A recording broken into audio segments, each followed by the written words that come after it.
Hello बच्चों, चलो इस प्रश्न को पढ़ते हैं। इस प्रश्न में पूछा हुआ है एक गैस के मिश्रण में H2 तथा O2 का मोलर अनुपात है वो 8:1 दिया हुआ है।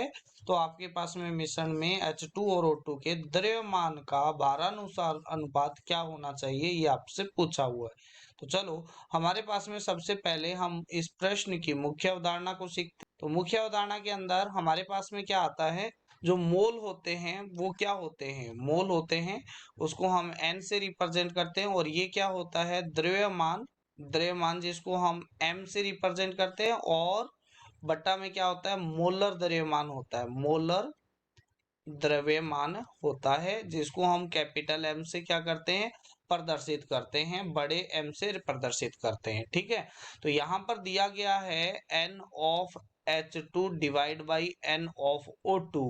तो ये आपके पास में दिया गया है 8:1 में। ठीक है, तो यहाँ पर आपको द्रव्यमान का रेशियो निकालना है। तो यहाँ पर हम क्या करेंगे, अगर इसको हल करते हैं तो यहाँ पर आ जाएगा H2 के मोल है, तो यहाँ पर H2 का द्रव्यमान बट्टा में H2 का मोलर द्रव्यमान।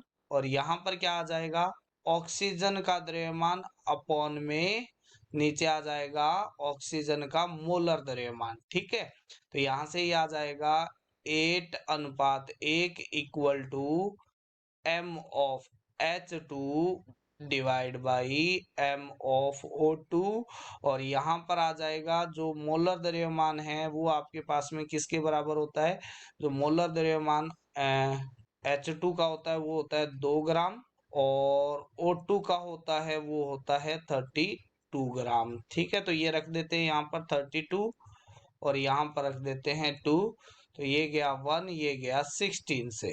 तो यहाँ से आपके पास में H2 द्रव्यमान और O2 के द्रव्यमान का जो अनुपात आएगा वो आ जाएगा आपके पास में, अगर इसको यहाँ से कट करते हैं तो ये जाएगा 1 से, ये जाएगा 2। ठीक है, तो ये आ जाएगा 1/2।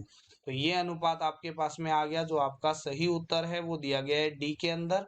आशा करते हैं मुख्य अवधारणा के आधार पर आपको इस प्रश्न का उत्तर है वो समझ में आया होगा।